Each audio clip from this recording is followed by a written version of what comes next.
বাবা তুমি কেমন আছো?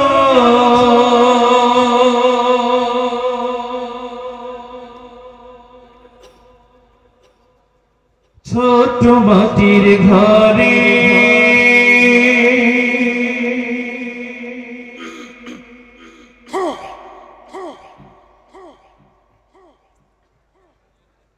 তোমার কথারি হৃদয় মাঝে পড়ছে বারে বারে।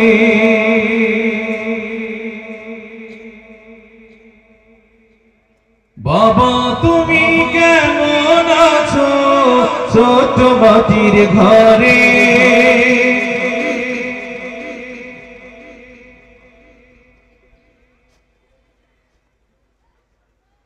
তোমার কথারি হৃদয় মাঝে পড়ছে বারে বারে। বাবা গো বাবা, বাবা গো বাবা, বাবা গো বাবা, বাবা গো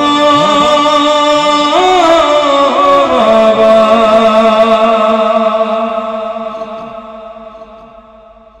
বাবা তুমি কেমন আছো? ছোট মাটির ঘরে তোমার কথার হৃদয় মাঝে পড়ছে বারে বারে। বাবা গো বাবা, বাবা গো বাবা,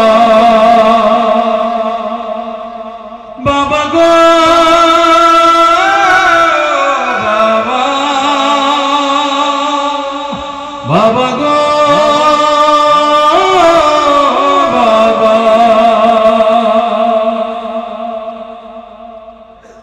কত আদর কত স্নেহ তোমার কাছে পেলাম, সব কিছু হারিয়ে আজকে নিঃস্ব হয়ে গেলাম। কত আদর কত স্নেহ তোমার কাছে পেলাম, সব কিছু হারিয়ে আজকে নিঃস্ব হয়ে গেলাম।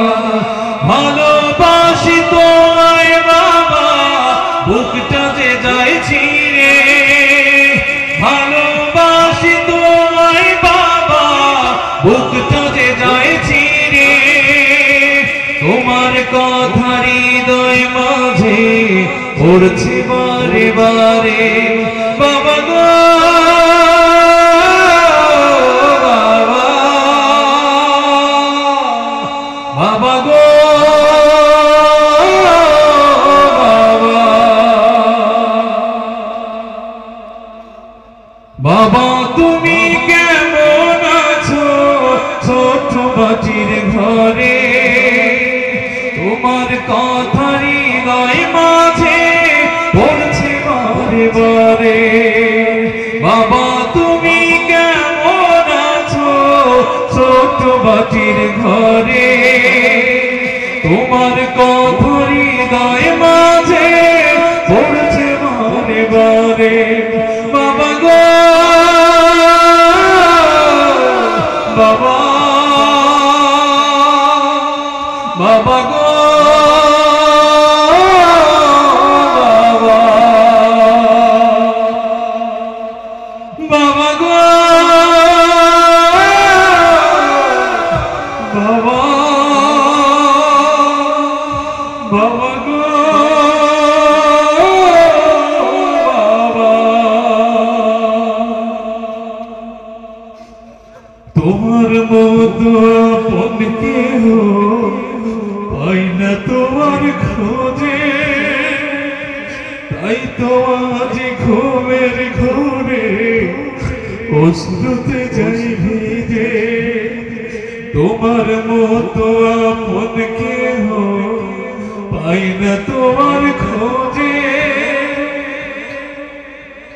তাই তো আজ ঘুমের ঘোরে অশ্রুতে যাই ভিড়ে, সুখে থেকো পরম সুখে জান্নাতের ভেতরে, সুখে থেকো পরম সুখে জান্নাতের ভেতরে। তোমার কথা হৃদয়ে মাঝে পড়ছে বারে বারে। বাবা তুমি কেমন আছো ছোট মাটির ঘরে, তোমার কথা হৃদয়ে মাঝে পড়ছে বারে বারে।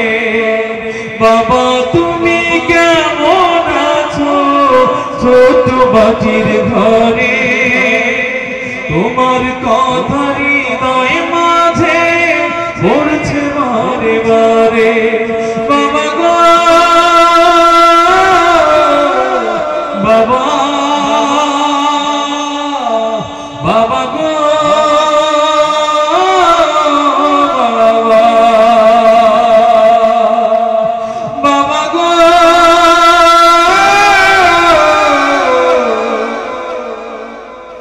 বাবা,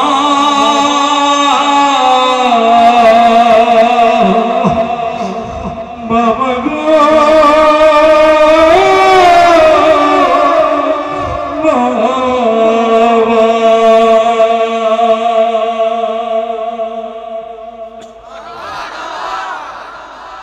আসলে দেখুন আমি আজকের এই সফলতার পেছনে যে মানুষটি দিন রাত শ্রম দিয়ে আমাকে মানুষ করেছে, আপনাকে মানুষ করেছে, আমরা অবলীলায় সেই মানুষের অবদানগুলো ভুলে যাচ্ছি। সত্যি কথা হচ্ছে আপনার পৃথিবীর শ্রেষ্ঠ সম্পদ হচ্ছে বাবা এবং মা। এই জায়গায় আপনারা দয়া করে কোন অক্ষরেও আপনারা চোখ রাঙা করে কথা বলবেন না। যাদের বাবা হারিয়েছেন, যারা বেশি বেশি বাবার জন্য দোয়া করবেন, আর কবরকে সুন্দর করবার জন্য আবু যর গিফারীর জীবনী পড়বেন, আবু সাঈদ খুদরী রাদিয়াল্লাহু আনহুর জীবনী পড়বেন। আপনার কবরগুলো সুন্দর করার যতগুলো অবয়ব সবগুলো তৈরি হবে ইনশাআল্লাহ। আল্লাহ আমাদের মুআমালাত, আমাদের সম্পর্ক সবার সঙ্গে ভালো করে দিন।